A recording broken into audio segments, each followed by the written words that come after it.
"You're not on the list," my dad said like it was nothing. I just smiled, set down my gift, and walked away. But then one man stood up and said, "That's my boss." The whole room went silent. You know, there are moments in life that just punch you in the gut, moments where you realize the people who should love you most can actually cut the deepest. For me, that moment was standing outside my own mother's 60th birthday party, completely uninvited, my father blocking the door like I was a criminal, and my sister Brooke just smirking behind him. My heart shattered right there, gift in hand. Honestly, Mom and I, we used to be so close. At least that's what I always thought. Growing up in suburban Chicago as the middle child, I existed in the shadow. Brooke, my older sister, was the academic superstar collecting trophies and accolades like they were going out of style. My younger brother Tyler was the adored baby. And me? I was just there, often half-cropped out of our family photos. But Mom was different. She saw me. I still remember when I was 7.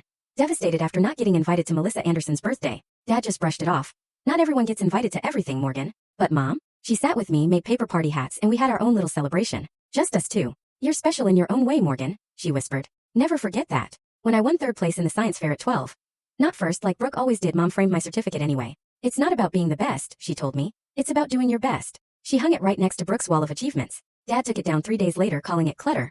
But Mom secretly kept it in her bedside drawer. And at 16, when my friends bailed on my birthday for a cooler party, Mom drove me 2 hours to the city to see a musical I'd been dying to see. We dressed up, had dinner, and she made me feel like the most important person in the world. "Sometimes it's quality, not quantity, that matters with relationships," she assured me. These weren't just moments. They were my anchors, proof that someone in my family truly saw me. But then things changed. I chose Boston University for college, far away from home, unlike Brooke, who stayed close at Northwestern. "Why so far?" Dad grumbled. "Are we not good enough for you?" That geographic distance became an emotional chasm. After graduation, I shocked everyone, including myself, by absolutely thriving in the tech industry. While Brooke followed Dad into the family insurance business and Tyler bounced between bartending jobs, I climbed the corporate ladder aggressively. By 34, I was director of operations at Vertex Technologies, managing hundreds of employees and a budget that made my father's agency look like a lemonade stand. My success, though, created a massive rift. Holidays became minefields. "So, you're still at that computer company?" Dad would ask, even though I'd sent him gift baskets with the Vertex logo for 5 Christmases straight. Then the inevitable.